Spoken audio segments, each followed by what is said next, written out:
Bonjour, je suis Geneviève Barrette-Lebel, coordonnatrice à la Corporation de développement communautaire de la Côte-de-Beaupré. Je suis très heureuse de vous accueillir aujourd'hui à la conférence sur le développement durable qui va nous être donnée par M. Richard Legault. Cette conférence-là, on la donne dans le cadre de toute la démarche de la MRC, dans le fond, par rapport au plan de développement durable.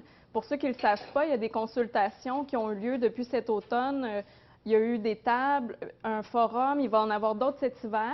Les personnes qui sont invitées à ces tables-là, ce sont des gens qui viennent d'entreprises privées, d'organismes à but non lucratif. Il y a des élus, des travailleurs municipaux, un peu des gens de tout horizon. Puis les citoyens, eux, sont invités à participer à la démarche, entre autres en donnant leur opinion par le site Internet de la MRC. Et donc, aujourd'hui, sans être associé à la MRC, c'est un peu dans ce cadre-là que la CDC a choisi de vous présenter une conférence sur le thème du développement durable. Alors, notre conférencier, M. Legault, est consultant en gestion du développement durable et de l'aménagement du territoire et en communication environnementale. Il est aussi chargé de cours à l'Université de Sherbrooke pour un cours en développement durable. Et plus près de nous, il est président du comité d'environnement de la Côte-de-Beaupré. M. Legault a travaillé pour différents ministères, universités, groupes environnementaux à titre de directeur, gestionnaire de projets, rédacteur, etc. Bref, ses expériences sont vraiment diversifiées, puis elles allient toutes une même préoccupation pour l'avenir de notre planète. M. Legault est un ardent défenseur des valeurs et principes liés au développement durable et c'est fort de son expérience personnelle et avec sa couleur et sa passion qu'il va nous présenter aujourd'hui qu'est-ce que c'est le développement durable, pourquoi on devrait en faire et comment on fait ça du développement durable. Alors, je vous souhaite une super bonne conférence. Merci d'être venu.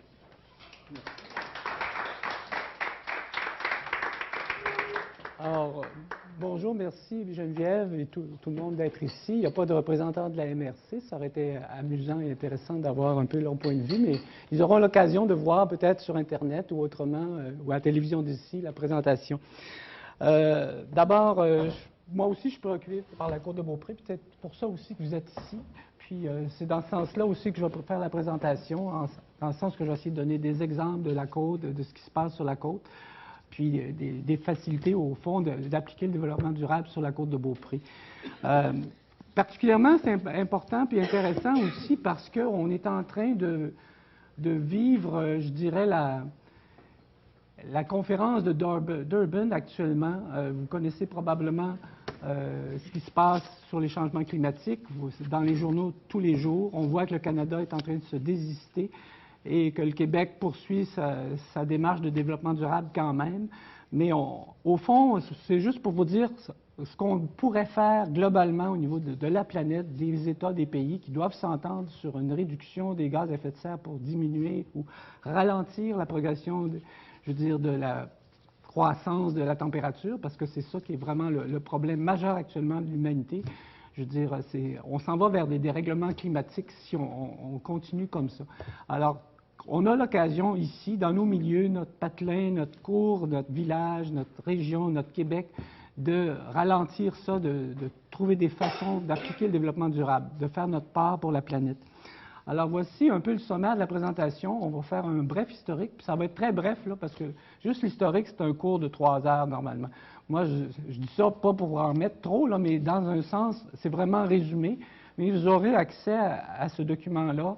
Et vous pourrez aller voir tous les liens, puis ça va être intéressant si vous voulez poursuivre votre recherche. On va parler des sens, il n'y a pas juste un sens au développement durable. Les différentes dimensions, on parle souvent des 3 dimensions, il y en a une 4e, et les valeurs inhérentes au développement durable. Le contexte est un contexte d'urgence mondiale, je viens de le dire, pour les changements climatiques, c'est vrai pour la démographie, c'est vrai pour la crise économique, les crises économiques. On va parler surtout, par contre, de l'aspect sociétal du développement durable, parce que je pense que ça touche tous les organismes qui sont ici, et aussi comment et par qui on peut appliquer le développement durable. Et ça demande des changements de comportement, puis ça demande aussi d'aller plus loin que le développement durable. C'est là-dessus qu'on va finir et on pourra avoir des questions. Si vous avez des questions de précision, ça peut être tout de suite, mais s'il y a des questions plus de fond, on pourra entamer la discussion après l'heure de présentation. Alors, les précurseurs du développement durable, il y en a eu bien avant. Là, on peut parler de Jean-Jacques Rousseau, on peut aller loin dans l'histoire, mais si on part des années 60, Rachel Carson a écrit un livre, Le Printemps silencieux, Puis elle s'est battue contre les lobbies de l'industrie chimique américaine parce qu'ils appliquaient du DDT. D'ailleurs, vous voyez des films de ce temps-là et le DDT était projeté à grandeur au-dessus des piscines. On avait peur tellement des bébites qu'on en mettait partout. On s'est rendu compte qu'il y avait un immense problème à appliquer des produits chimiques comme ça dans l'environnement. Le sol, les plantes, l'air, la santé des gens ont été affectés. Il y a eu une prise de conscience forte, déjà aux États-Unis à ce moment-là, des effets qu'on peut avoir néfastes sur l'environnement.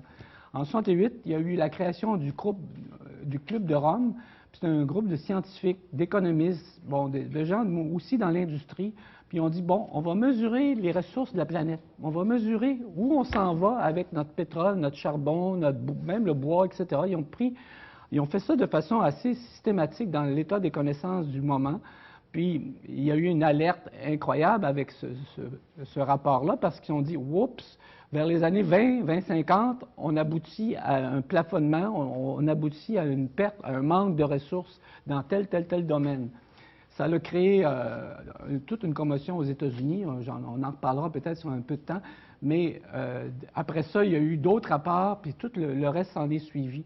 Le rapport de Limit of the Growth, halte à la croissance, c'est vraiment un rapport qui montrait les 5 grandes problématiques mondiales.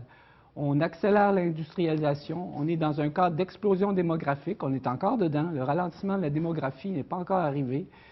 Il y a une dégradation de l'environnement, il y a tous les problèmes de pauvreté, de malnutrition, d'accès à l'eau potable. Puis on dépend aussi des ressources naturelles qui sont non renouvelables, puis leur accélération provoque des crises. Alors, si vous regardez les courbes, là, je ne sais pas d'où vous êtes, vous pouvez bien voir, mais au centre, vous avez l'année 2100, puis à droite, l'année 2100, au centre de l'année 2000 et à droite, l'année 2100. Et pour chacun des items, que ce soit la population, la production industrielle, la pollution, les ressources et l'alimentation, vous voyez qu'on aboutit à des pics, puis après ça, je veux dire, pratiquement plus rien. Par contre, la population, elle va rester assez forte. On ne pourra pas contraindre, je dirais, les gens à manger moins ou manger juste, je ne sais pas, biologique ou autrement. Il n'y aura plus de ressources suffisantes. Et ça, c'est pas juste projeté dans le temps, c'est projeté des années 2100. Là, on aboutit plutôt à des projections vers 2050. 2050, c'est pas loin, là. Je veux dire, c'est nos enfants qui vont y passer. Alors, c'est des éléments comme ça. Je ne veux pas être catastrophique, je veux juste vous dire la réalité telle que des scientifiques l'ont estimée à l'époque. Il y a eu des gens qui ont protesté contre ce rapport-là, mais actuellement, il y a des critiques qui disent qu'ils ne sont pas vraiment trompés, ils sont trompés d'une dizaine ou une vingtaine d'années dans leurs projections. Alors, dans les années 70, il y a eu des ministères de l'Environnement qui sont nés. À Stockholm, il y a eu la première conférence des Nations Unies, qu'on appelle le Sommet de la Terre, qui s'est tenue ensuite à tous les 10 ans. Un programme PNU là, sur l'environnement. Puis la stratégie, au cours de l'élaboration de la stratégie mondiale de la conservation, c'est la première fois qu'on mentionne le développement durable comme concept. Alors là, ça déboule. Dans les années 84, on crée la commission Brundtland. Si vous voulez jeter un coup d'œil pendant la pause, Notre avenir à tous, qui est publié en 87, est toujours un livre vraiment de pointe sur l'ensemble des éléments. On a peut-être juste oublié la question du pétrole de façon, puis du transport, mais à part ça, je veux dire, à l'époque, c'était moins flagrant. Et puis ensuite, en 92, j'y vais vite là, sur l'historique parce que je veux qu'on aille dans le fond des choses, puis ça, vous pourrez regarder. Ce qui est important avec le Sommet de la Terre en 92, c'est qu'on a créé aussi un plan d'action pour les collectivités territoriales avec des principes et un agenda 21 local. Ça, c'est l'agenda 21, c'est une façon d'appliquer le développement durable dans les municipalités, les collectivités.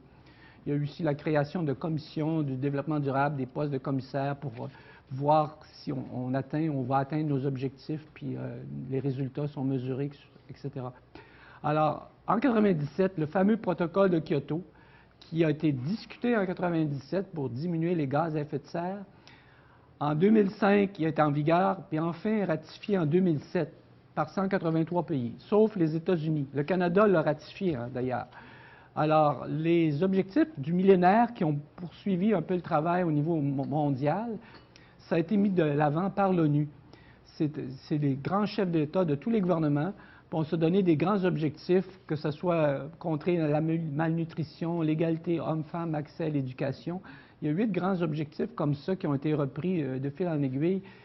Mais en fait, on devait atteindre, c'est un grand mot, atteindre ces objectifs-là en 2015. Il y a une partie des objectifs vont être atteints. Mais la pauvreté, on sait qu'il y a 1,3 milliard de personnes qui ne mangent pas à leur faim dans le monde. Alors, c'est un exemple de fait qu'on n'est pas à veille d'atteindre ces objectifs-là. Le sommet mondial de Johannesburg, entre autres, c'est peut-être intéressant de vous dire que j'y ai participé comme fonctionnaire à l'époque. Je travaillais au ministère de l'Environnement. On m'a demandé de travailler avec 26 ministères et organismes d'État. Il y en avait beaucoup plus dans les organismes d'État pour bâtir un diagnostic de chaque ministère, transport, énergie, ressources, etc.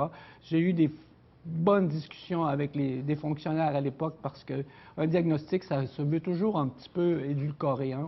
On sait bien, au niveau de l'environnement, au niveau de nos impacts, on ne veut pas paraître trop mal.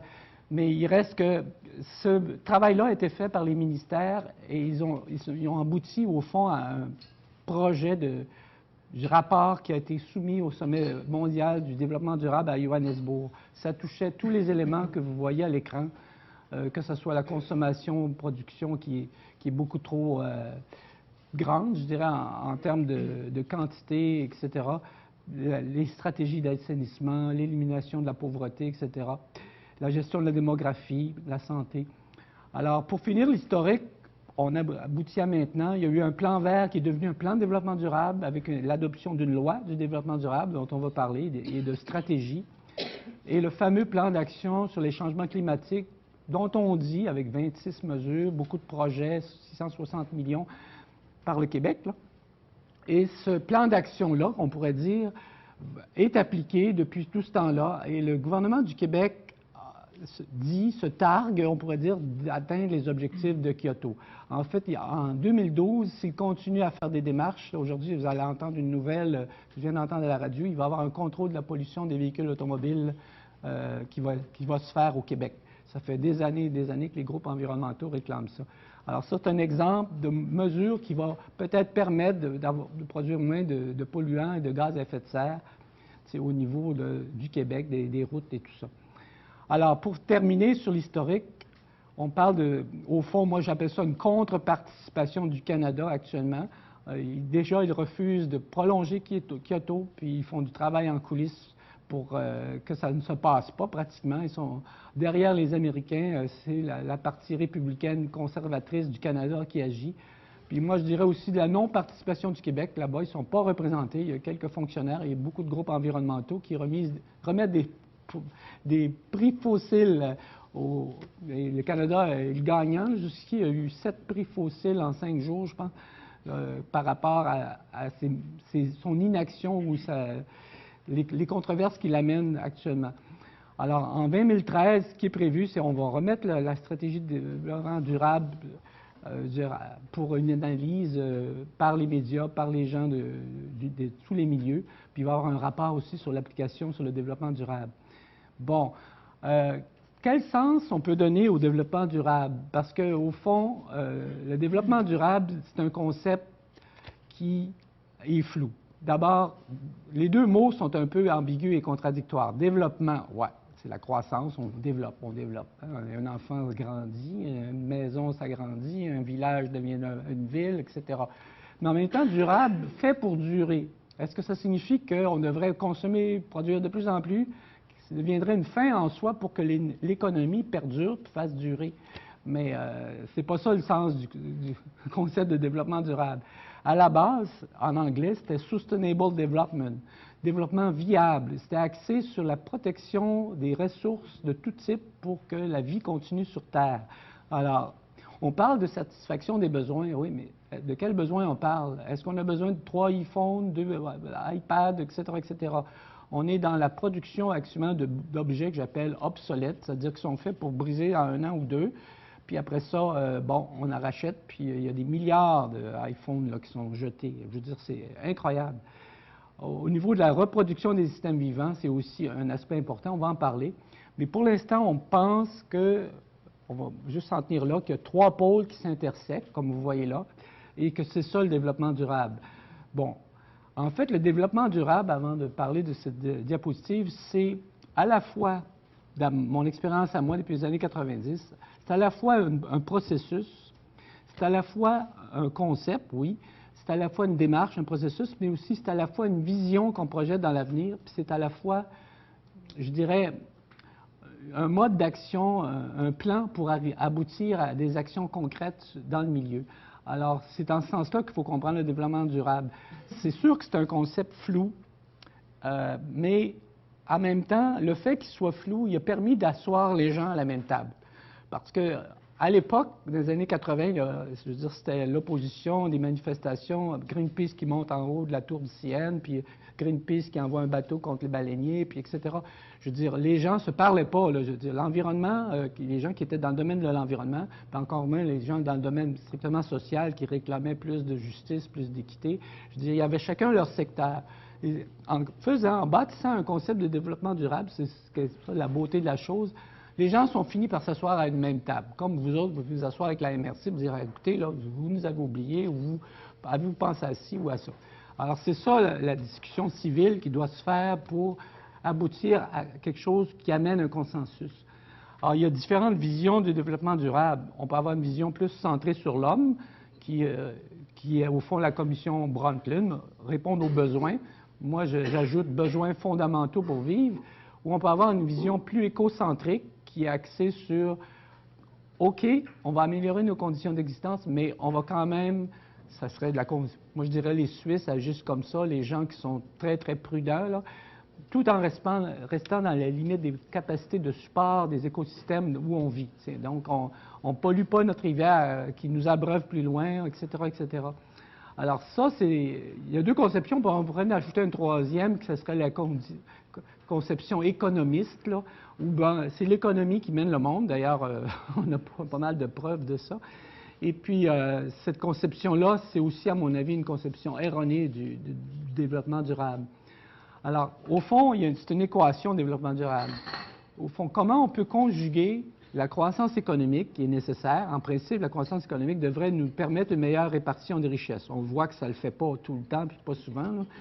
Comment on peut conjuguer ça, cette croissance-là, avec la décroissance? Parce qu'au fond, la décroissance, c'est quoi? C'est l'usage des ressources, matière, énergie, de façon prudente, précautionneuse, pour qu'on n'en arrive pas à leur épuisement et à la rareté. On n'a qu'une seule planète, hein. Moi, je ne suis pas sûr si vous pensez que vos enfants vont aller plus loin que la Lune pour aller rester ailleurs, mais pour l'instant, vous regarderez l'infini de l'univers, on est vraiment une boule très petite dans l'ensemble de l'univers. Nicolas Hulot, là, je n'ai pas l'occasion de vous présenter, mais vous pourrez regarder des petits bouts de vidéos qui sont très intéressants. Il dit, au fond, l'équation ou la question, c'est comment on peut prospérer sans croître ou faire mieux avec moins. Alors, le danger, au fond aussi, le développement durable, le danger, c'est que c'est une mode. On l'utilise comme un instrument médiatique, la compagnie avait un marketing vert, on va protéger l'environnement, etc. Alors, on voit que le terme développement durable est sujet à bien des interprétations selon les tendances. Un économiste va dire ça du développement durable, un environnementaliste comme moi va dire ceci. Alors, prenez pas tout ce que je vous dis pour du cash, mais je peux vous dire que c'est 20 ans de recherche pour en arriver à une présentation réduite, là. Alors, on pourra en reparler. La récupération par le marketing vert et les industriels est aussi, je veux dire, une façon de voir le développement durable. Mais il ne faut pas être, comment dire, il faut être un peu malin puis voir derrière les mots, c'est ce qu'on entend.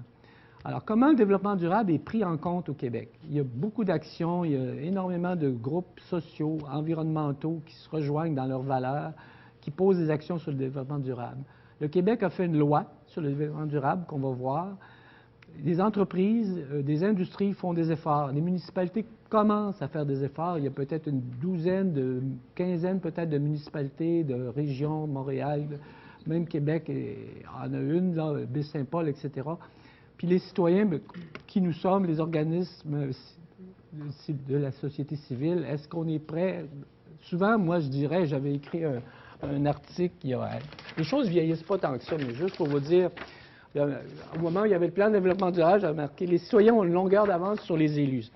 J'avais reçu des lettres du ministère, en tout cas, disant « Est-ce que vous pouvez vous rétracter? » En tout cas. Bref, C'est la vie là, courante, mais à un moment donné, je pense que les citoyens sont prêts à faire des choses, puis c'est là-dessus qu'il faut compter, surtout si les gens discutent ensemble et tout ça. Il y a 16 principes au développement durable. On ne les regardera pas en détail, vous pouvez facilement les voir sur Internet. La santé, on connaît de quoi on parle. La qualité de vie, il faut la définir parce que qualité de vie, ça veut-tu dire 2 foyers, etc. Alors, il faut pondérer les choses. L'équité, la solidarité sociale, la protection de l'environnement, l'efficience ou l'économie, l'efficacité en termes d'économie, la participation du citoyen, des groupes qui soient partie prenante des décisions des MRC, des municipalités, l'accès au savoir, tout l'aspect éducation.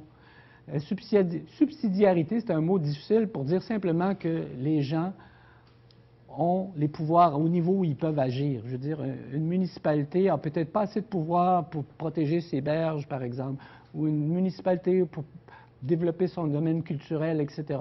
Alors ça, c'est important que le développement durable tient compte de ça. La loi dit, bien, on devrait donner les pouvoirs aux gens qui peuvent le mieux possible en éducation, etc. On pense aux commissions scolaires, pour agir dans leur milieu. Toute la question du partenariat, de la coopération intergouvernementale, internationale, etc. La précaution et la prévention sont des domaines très importants. Évidemment, toute la protection, une nouvelle loi là, qui sort, qui est sortie, je ne sais pas si elle est adoptée, là, mais sur la protection du patrimoine culturel, ça fait partie du domaine du développement durable. Et le développement durable, c'est très, très gros là, quand on le regarde. Ça englobe au fond toute la vie, un projet de société que des personnes peuvent se donner dans un milieu. Et la biodiversité qui est la base même de la vie. Alors, y compris le respect, que ça va avec ça, de la capacité de support, des écosystèmes qui entretiennent la vie, une production et une consommation responsable, et les deux vont de pair. Si on arrête de consommer des produits, bien, on va peut-être avoir moins de production inutile. Le principe de pollueur-payeur et l'internalisation des coûts, ça veut dire, au fond, que si vous êtes producteur de, je ne sais pas moi, d'une série d'automobiles ou de camions qui abîment les routes, peut-être que vous devriez être taxé aussi pour la réparation future de ces routes-là qui, servent au passage de véhicules moins pesants. Il y a toutes sortes de calculs qui peuvent se faire, mais c'est quelque chose qui est oublié au fond dans le domaine de l'environnement puis des coûts.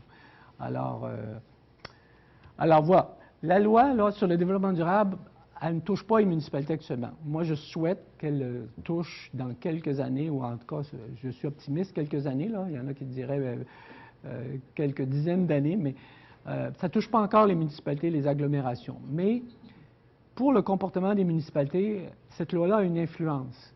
Parce que, au fond, les politiques, les orientations des ministères, des sociétés d'État, comme le ministère des, je sais pas moi, le MAM, d'aménagement du territoire, et le ministère de l'Environnement, ces ministères-là ont une influence sur les politiques municipales. Ils ont des lois et sur les schémas d'aménagement, les règlements. Donc, en ce sens, là, on baigne dans un projet de société, c'est pas encore vrai, là, de développement durable. J'espère qu'on va y arriver. Théoriquement aussi, il faut le voir, théoriquement, la loi s'applique, mais en pratique, on voit naître d'énormes projets. Le plan Nord, c'en est un incroyable. Les mines, le gaz de schiste, vous avez vu les contestations des gens qui ne voulaient pas se faire un trou dans leur cours sans leur permission. L'exploration pétrolière dans le fleuve, je veux dire, actuellement, il y a des études d'impact, mais je veux dire, il y a un grand danger au niveau environnemental, sociétal et même économique de laisser aller tous ces projets-là sans avoir un principe de précaution appliqué à chacun avec des études, etc. On pourra en discuter. Alors, au fond, pour trouver un sens au développement durable, il faut créer un nouveau modèle. Parce que actuellement, le modèle actuellement, il n'est pas suffisant. Il intersecte 3 pôles, puis au fond, chacun tire la couverture de son bord. Il y en a qui font une grosse ballonne économique, puis un petit peu d'environnement, puis un peu de social, puis disent, voici, on fait du développement durable. Alors, il faut voir qu'il y a une pondération, un équilibre entre ça. Puis, au fond, le modèle, il présuppose aussi un changement complet de pensée, de paradigme, on dirait, pour assurer l'avenir. Ça prend un leadership fort des décideurs, et puis une mobilisation vraiment effective des citoyens. Et leur implication, évidemment. Alors, aux trois cercles, on va voir une autre image, là, du développement durable, il faut en superposer une plus large, qui va de bonne gouvernance, j'appelle, qui doit veiller à l'ensemble du développement, je veux dire, d'une façon holistique, d'une façon globale, à long terme, équitable et éco-responsable. Ça a l'air bien idéaliste ce que je dis là, mais je veux dire, c'est vraiment des choses qui peuvent se traduire en projets concrets, là. Alors, quand on fait un processus décisionnel de développement durable, ça doit être basé sur des critères, des indicateurs quantifiables, là. Je veux dire, si on fait un plan de développement durable, il faudrait que dans 1 an ou dans 2 ans, on puisse dire, oui, on l'a fait ça, on a mesuré, oui, on a gardé nos espaces boisés, on a conservé nos espaces agricoles, on a donné, je veux dire, des subventions aux organismes du milieu pour qu'ils donnent des services aux citoyens. On a fait des actions qui font que les gens peuvent continuer à vivre harmonieusement et bien dans leur vie pour le mieux-être collectif. Alors, c'est des éléments comme ça. Moi, j'ai bâti là, très rapidement un petit... j'ai fait ça pour un cours au mois de mars, puis j'ai pas eu le temps de le retravailler, mais au fond, on peut bien voir, d'abord, à droite, la préservation des écosystèmes, c'est la base indispensable. S'il n'y a plus d'air pour respirer, puis d'eau à boire, là, pensez-y même plus du social, de l'économique, là, il n'y a rien à faire. Donc, ça, là, c'est comme la condition sine qua non. On est assis dessus. Le développement social, culturel, c'est ça la finalité. C'est le mieux-être, mieux vivre des gens, la convivialité, la façon d'être ensemble. Puis l'apport économique, c'est le moyen pour avoir droit au reste en respectant les autres pôles. Et là, il y a un nuage que vous ne voyez peut-être pas, mais il y a un système de gouvernance qui vient englober tout ça, qui vient, au fond, dire avec les gouvernements, avec les entreprises du milieu, avec les institutions, la société civile de façon transparente. On ne parle pas d'une oligarchie, là, on parle d'une démocratie véritable, participative. À ce moment-là, je veux dire, la gouvernance devient quelque chose qui va de soi parce qu'il y a des moyens de contrôle, il y a des moyens d'appui pour qu'on fasse un véritable développement durable. Alors ça se passe à travers le temps, c'est un processus évolutif, puis il y a des valeurs derrière ça. Il y a des valeurs des principes, là, on les a vus au niveau du développement durable de la loi, mais il y a des valeurs sous-jacentes. Alors, je me répète peut-être un peu en disant que c'est une vision élargie du bien-être humain, c'est une perspective à long terme, puis aussi une coopération globale. C'est ce que l'OCDE, l'Organisation de coopération et développement économique, dit. Alors, ça implique ça, un processus de changement qui est supporté, comme j'ai dit, par un système de gouvernance. Une autre façon de le voir, là, où vous voyez, bon, au niveau économique, on devrait satisfaire les besoins essentiels. Au niveau des droits humains, du social, de la pauvreté, de l'égalité homme-femme, de l'inclusion sociale, c'est des éléments fort importants. Puis, mais ça, c'est un ancien modèle pour moi, modèle qui devrait être par-dessus ça. Bien, il est écrit là, mais c'est quand même la gouvernance de tout ça ensemble de façon harmonieuse avec la population. Alors, bon, le développement durable, c'est aussi ce qu'on va voir de suite, la gouvernance. Parce qu'on parle de ça, mais on sait de quoi on parle. Hein. Je veux dire, au dernier forum, on a voté à un moment donné à Python, je m'excuse de le dire, mais on a voté comme ça, sur un développement économique durable. J'ai demandé qu'est-ce que ça veut dire. J'ai demandé à l'animateur, mais je n'ai pas de réponse. Alors, il faut définir de ce dont on parle. Alors, je ne dis pas que je vais aussi loin que je peux là-dedans, mais je vais essayer un peu de vous expliquer ce qu'on entend par gouvernance. C'est la manière d'orienter, de guider, de coordonner les activités d'une région, d'un groupe social ou d'une organisation. Ça peut être privé ou public, une bonne gouvernance. Actuellement, il y a une absence de leadership des gouvernements. On sait bien qui mène actuellement dans le monde, c'est l'économie. Puis ça a des impacts sur les décisions cruciales à prendre. À Durban, actuellement, c'est ça qui joue, là.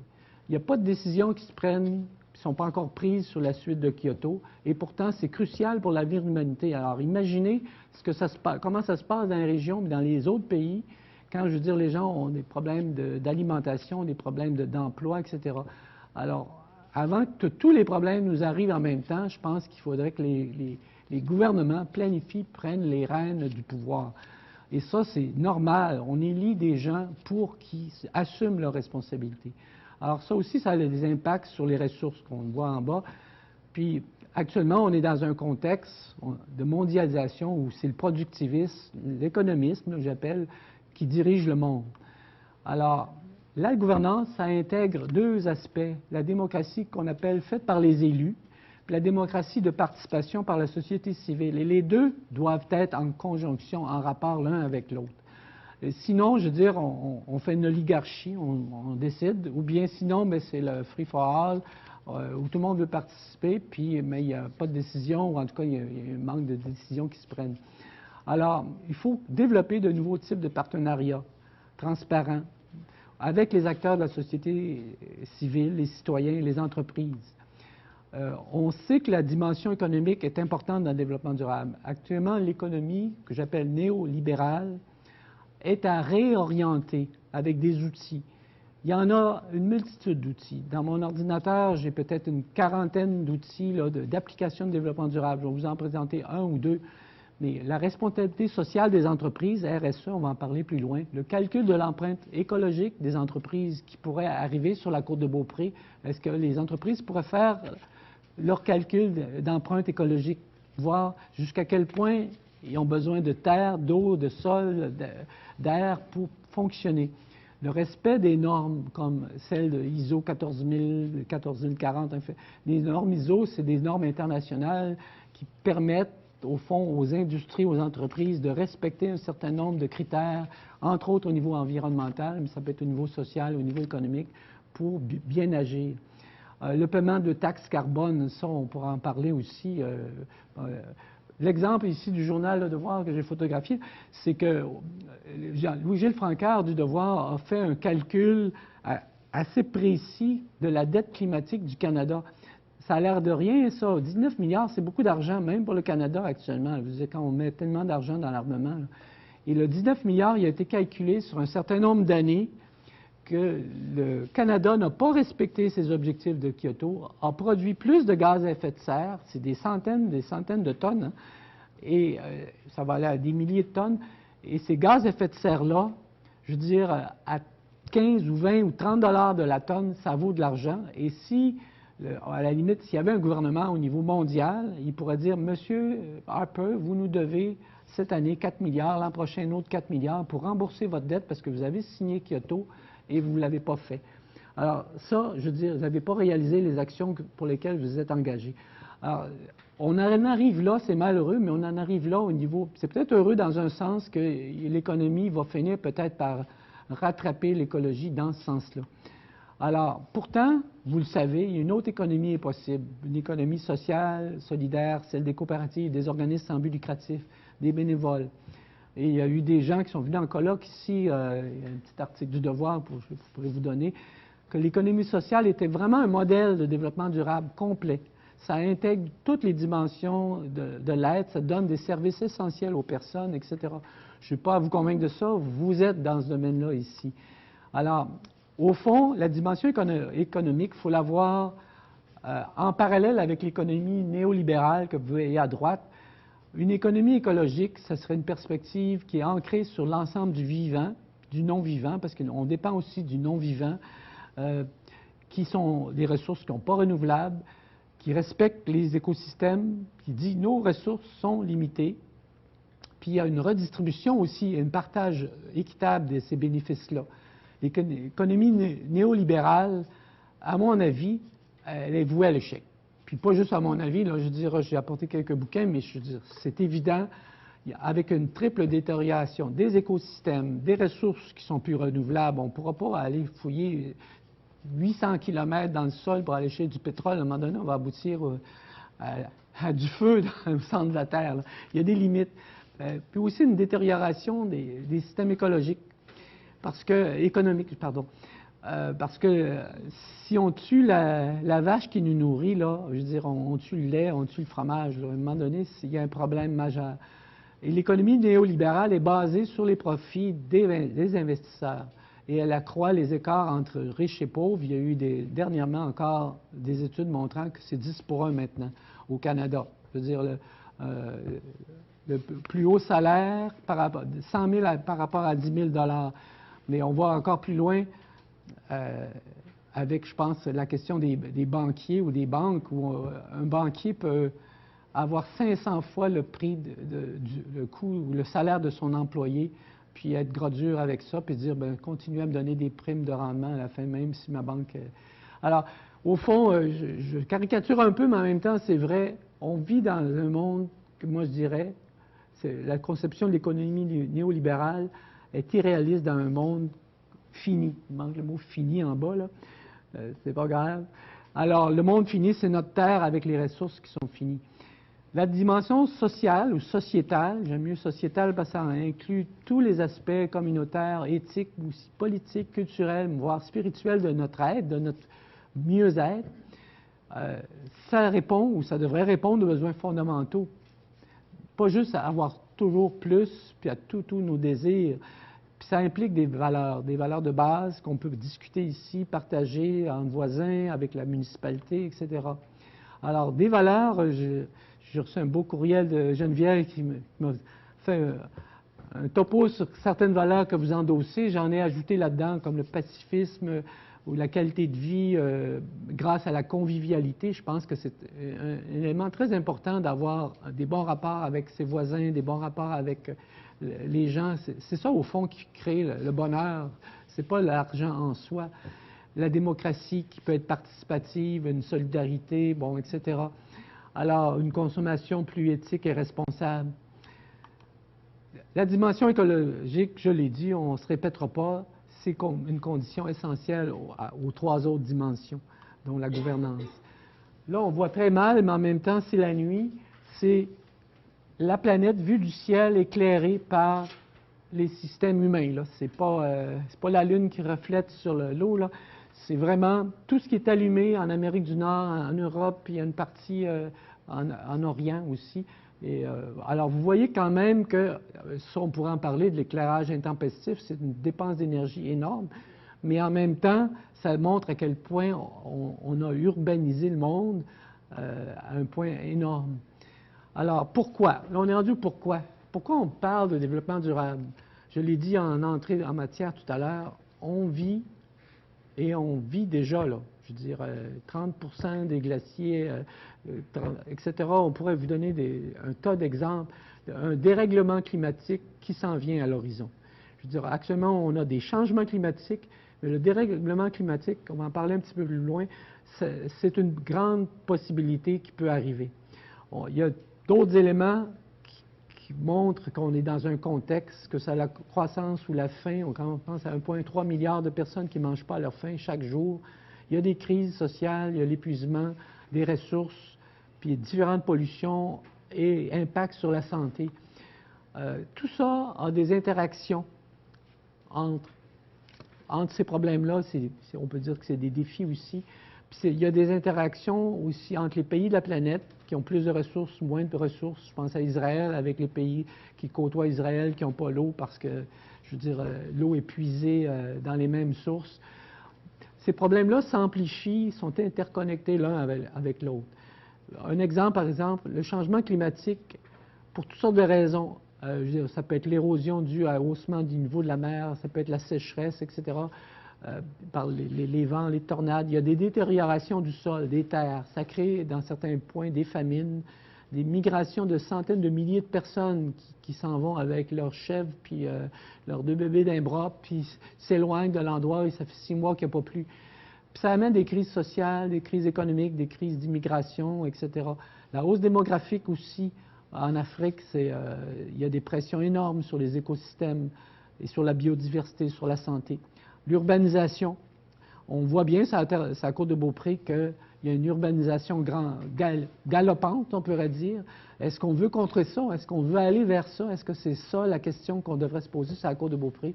Il y a des pressions sur les meilleures terres agricoles du Québec qui sont ici. Il y a des pressions par l'urbanisation, sur les transports. Je veux dire, est-ce qu'on va avoir un transport collectif qui va amener les gens à aller-retour? Il y a de la pollution qui se crée aussi par l'urbanisation. C'est sûr qu'en soi, c'est peut-être bien que les gens vivent dans une contrée, une ville qui est un peu plus dense comme Québec, puis permettent d'avoir des services de proximité, faire tout en vélo ou à pied, c'est bien aussi. Je veux dire, l'urbanisation en soi, c'est pas une mauvaise chose si on ramène les choses dans un milieu pour rendre service aux gens. Alors, au Québec, on a quelques exemples mineur, malgré la crise du verglas qui a quand même été majeure, mais je veux dire, au niveau des pertes de vie, nous, on n'a pas des tsunamis, on n'a pas des tornades comme il y a aux États-Unis. Alors, c'est important de voir, là, c'est un tableau qui finit en 2000, il faudrait en avoir un qui va vers 2020-50, mais on peut vraiment facilement voir que la somme de toutes ces émissions de carbone dépasse déjà le graphique d'en haut, dépasse l'écran. Et pourtant, on est juste en 2012, là, pratiquement. Alors, ces émissions-là créent une hausse des températures. Là, vous avez un tableau qui va de 1900 à 1950 avec un accroissement graduel des températures à partir de 2010, ben, avant 2000, en fait, il y a un accroissement. Ça va avec l'industrialisation et tout ça. Mais ça, ce sont au fond des prévisions selon toutes ces organisations-là qui mesurent qu'est-ce qui va arriver avec le haussement de la température de la planète. Et vous avez les projections les plus optimistes, c'est 2 degrés, et c'est ça actuellement que le Kyoto vise et la suite de Kyoto vise. Parce que plus que 2 degrés, c'est là où on aboutit à ce que je disais, à des dérèglements climatiques. Quand la calotte glaciaire du Grand Nord va fondre, le méthane qui est caché dans le pergélisol va émaner, et c'est un gaz 20 fois plus puissant que le CO2 là, qui émane de nos automobiles. Alors, c'est ça qu'on ne veut pas atteindre. Alors, il y a des impacts qui sont aussi, on peut regarder ça, je vais passer un peu vite là-dessus, là, parce que c'est important d'aller vers des solutions, là. Alors, en biodiversité, il y a des scientifiques qui disent, après celle des dinosaures, on est à la 6e extinction. La biodiversité a diminué de 25% depuis 35 ans. Et peut-être là, on est rendu à 27-28%, puis ça date de peut-être quelques années. Les causes sont connues. Ça soutient toute forme de vie sur Terre. Et la valeur juste des services qu'on appelle écosystémiques, là, par année, là, en termes d'argent, c'est 33 100 milliards de dollars. C'est donc 33 fois 100 milliards de dollars. C'est plus que l'industrie de l'armement. On peut juste regarder dans les plantes médicinales, il y a peut-être 60 000 plantes médicinales. Céline Caron pourrait vous en parler, je veux dire, avec tous les produits qu'on trouve, puis on n'a pas encore tout trouvé dans le monde. Si ça disparaît, c'est d'énormes ressources pour la santé des gens, pour le bien-être des gens qui disparaît aussi. Alors, on sait, il y a un autre élément d'urgence, on vit des crises. Les faillites des banques en 2008 qui ont été renflouées à des coûts de milliers de milliards de dollars. Est-ce que ça a donné quelque chose? On est encore dans les mêmes crises économiques. Les crises politiques, on pense au printemps arabe, en Afghanistan, etc. Je sais que maintenant, on sait tout ce qui se passe partout dans le monde et c'est plus fatigant, j'avoue. Des fois, je n'en dors pas. Mais je pense que c'est important qu'on sache ces choses-là. Puis des crises sociales, on pense en Orient, il y a des gens qui sont affamés, il y a des mouvements des indignés, il y a eu Occupy à New York et ici aussi. Et ces gens-là, ce n'est pas juste des assistés sociaux qui veulent plus d'argent, c'est des gens qui sont conscients comme vous et moi qu'il faut qu'on change de direction. Alors, comment on peut agir? L'Agenda 21, j'en ai parlé un petit peu tout à l'heure, c'est un programme pour aider, qui est adopté par 170 pays. C'est un programme pour soutenir les activités des municipalités, des collectivités à bâtir un plan d'action de développement durable sur leur territoire pour arriver à ce qu'on appelle une communauté ou des communautés viables. Alors, si on regarde comment ça fonctionne, au départ, on fait un bilan. C'est ce qu'on fait actuellement sur la côte de Beaupré. On fait un diagnostic, on voit les enjeux, puis on planifie sur au moins 15 ans une vision avec des orientations, des objectifs. Puis on bâtit aussi des projets annuels ou biannuels pour réaliser, mettre ça en œuvre. Avec le reste, c'est très important parce que c'est pas tout de faire un papier, un beau graphique comme ça, mais se dire comment on met ça en œuvre, avec qui on le fait, et est-ce qu'on a des moyens, un suivi d'évaluation, des actions qui vont prévenir des fois, on fait des actions puis ça ne donne pas les résultats qu'on veut. Est-ce qu'il y a des boucles qu'on appelle de rétroaction pour modifier ça puis faire quelque chose qui va vraiment être du développement durable. Alors, puis là-dedans, là, il est un peu haut, là, mais il devrait être en bas, puis il devrait être partout. L'engagement du public et des organisations civiles, des citoyens est très important. Et on peut refaire, en renforçant nos capacités, on peut refaire cette boucle-là chaque année en modifiant, je veux dire, nos comportements dans nos projets, dans nos programmes pour arriver à faire vraiment du développement durable. Alors là, je vais passer, vous regarderez le diaporama. Sorel Tracy a appliqué cette, je dirais, cette formule là, de schéma 21. Il y a beaucoup d'outils qui sont associés à ça. Il y en a des exemples partout dans le monde avec, au fond, l'essai-erreur, puis je dirais de ne pas recommencer. La beauté de la chose, c'est qu'il y a des gens qui ont fait des choses intéressantes ailleurs. Je pense à Melbourne en Australie, je pense à Seattle dans l'Ouest américain, etc. Alors, c'est important que les gens d'ici, s'ils veulent faire du développement durable, ne fassent pas juste inviter un conférencier de là-bas, mais utilisent des sources, des ressources qui sont dans le milieu, mais aussi au niveau international pour agir. Alors, puis faire participer les gens, pour moi, c'est comme la chose majeure. Alors, un autre outil, par exemple, c'est l'analyse de cycle de vie des produits. Quand on fait un produit, on devrait analyser tous ses impacts, du berceau à la tombe. Autrement dit, qu'est-ce que ça prend pour bâtir une auto? Ça prend pas des milliers de litres d'eau, excusez-moi. Ça prend des milliers de litres de plastique, de pétrole, de métal, etc. Puis ça veut dire aussi le transport de tout ça, l'extraction et tout ça, pour créer une voiture qui, après ça, va aller où? Actuellement, les voitures sont empilées, puis sont rapetissées, etc. Puis, bon, ils retournent par bateau mais en vrac. Bon, il n'y a pas encore un processus de récupération de tous les produits, les composantes d'une voiture. C'est la même chose pour un iPhone, c'est la même chose pour plein de produits informatiques, c'est la même chose pour les produits courants. Alors, au fond, on devrait inventorier tout ça, les évaluer, puis mesurer les impacts, puis après ça, décider, oui, on le fait, ce produit-là, de cette manière-là. Mais actuellement, je veux dire, il y a beaucoup de choses qui se créent, qui se perdent, puis se jettent, ou même essayent de se recycler. Mais en réalité, je veux dire, on est loin du développement durable. Un autre aspect d'outils, un autre exemple d'outils, c'est la responsabilité sociale des entreprises. Là-dedans, les entreprises vont intégrer toutes les préoccupations économiques, sociales et environnementales dans leurs activités, puis ils vont le faire de façon volontaire avec les parties prenantes pour dire, ah, on va faire un garage là, mais oui, mais on va voir si on va trouver le moyen de ne pas contaminer le sol parce qu'on est près du fleuve. On va faire telle chose pour pas qu'à long terme, je veux dire, on ait fait créer ou perdre l'emploi dans un milieu parce que, je veux dire, ça a un lien aussi avec les incidences sociales. Si on crée une entreprise qui, je pense à Hydro-Québec, qui veut mettre des compteurs intelligents partout, qui va mettre à pied 800 personnes, puis on ne sait même pas les effets des ondes sur les citoyens qui vont avoir ces compteurs-là adossés à leur chambre à coucher, là. Alors, il y a des questions comme ça fondamentales qui devraient être posées à chaque fois qu'on crée un produit, à chaque fois qu'on donne des responsabilités à une entreprise privée, là, etc. D'autres, la responsabilité sociale des entreprises, elle a des incidences au niveau social. Elle peut avoir une inclusion des groupes qui n'ont pas de travail actuellement. Je pourrais donner l'exemple, à un moment donné, j'étais très content parce qu'il y avait une entreprise à Québec qui cherchait quelqu'un pour conseiller les greffiers des villes. J'ai dit, j'appelle, comme ça. J'ai dit, ben moi, j'ai 60 ans. Monsieur, oui, venez-vous-en tout de suite, on veut quelqu'un de 60 ans parce que, je veux dire, on ne veut pas, excusez-nous, on ne veut pas un petit jeune de 22 ans qui va parler à un greffier qui a 53 ou 58 ans parce qu'il ne l'écoutera pas, parce que le greffier, c'est un peu comme un avocat, il y a beaucoup d'expérience, etc. Alors, il cherchait des personnes plus âgées. Je veux dire, et ça c'est vrai, puis c'est normal. Je veux dire, il y a des personnes plus âgées qui peuvent remplir plus des fonctions, des personnes plus jeunes.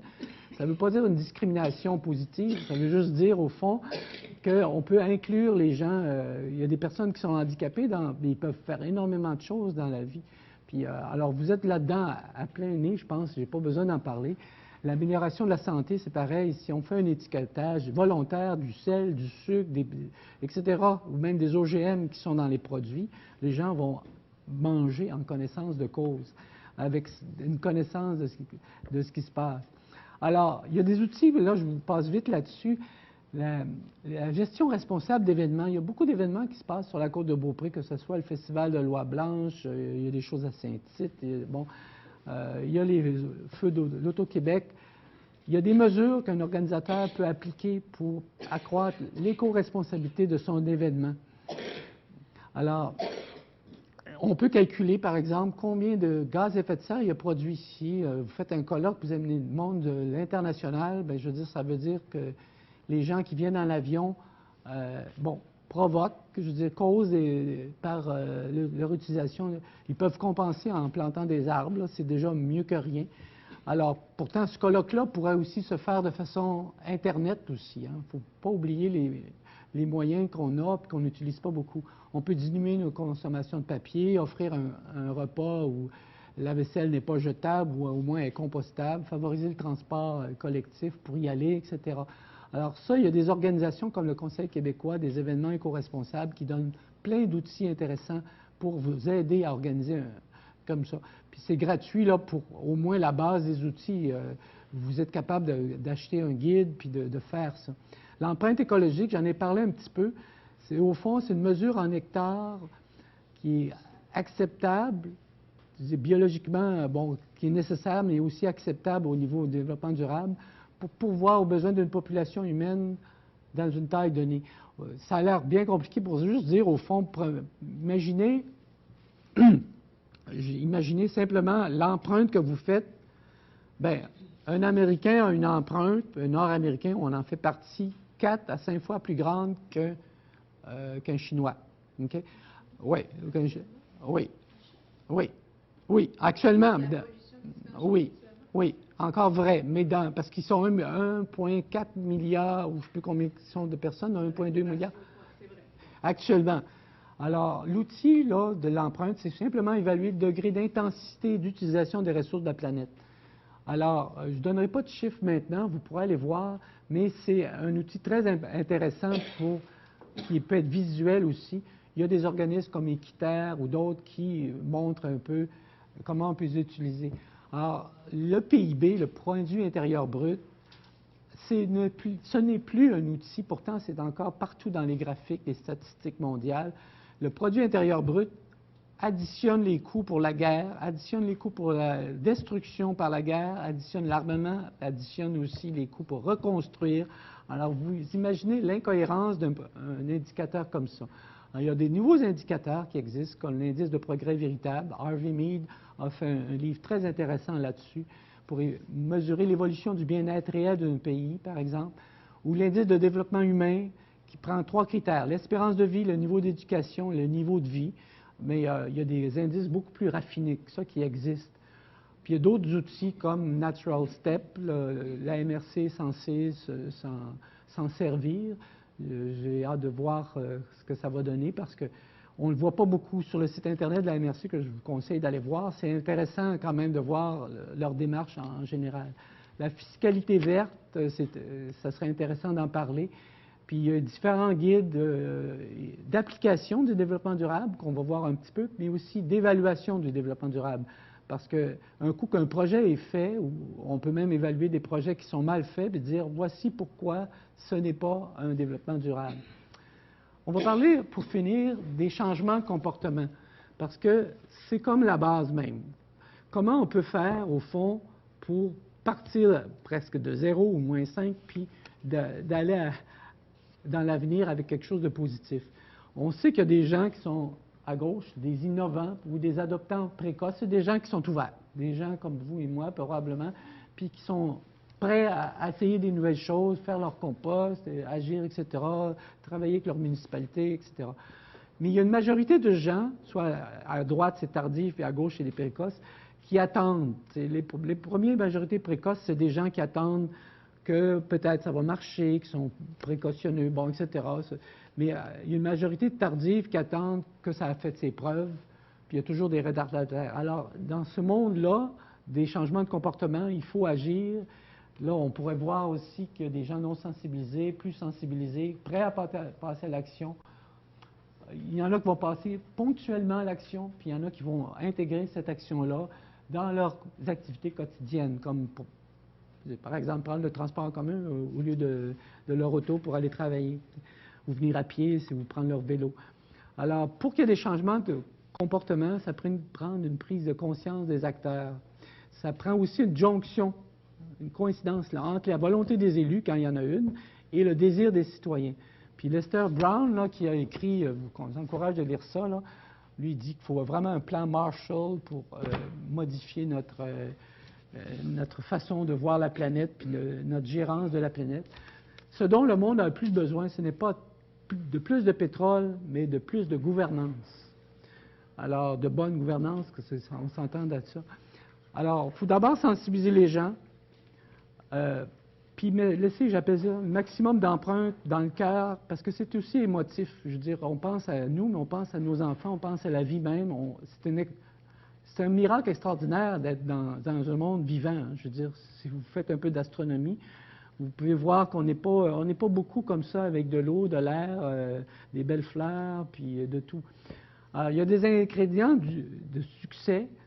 Il y a une auteure, une cherchiste là, qui a fait des études sur des villes qui ont été innovatrices. Ça prend du leadership, de la créativité, une participation équitable, puis surtout aussi, même si des ressources financières, c'est la base, là, puis financières et humaines, parce que, je veux dire, ça prend des gens qui sont conscients, mais aussi compétents pour travailler là-dessus, puis des mécanismes de reddition de comptes, parce que c'est pas tout de faire un projet si on ne rend pas des comptes à chaque année, on ne mesure pas avec des indicateurs.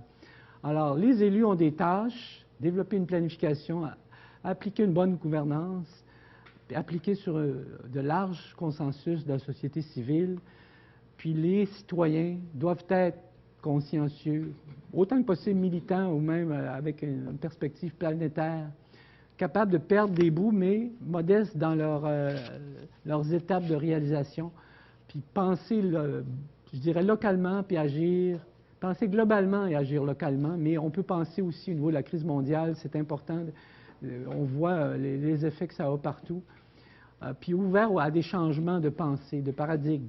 En Europe, il y a des objecteurs de croissance. Ici, il commence à en avoir avec Serge Mongeau, puis des gens qui parlent de simplicité volontaire.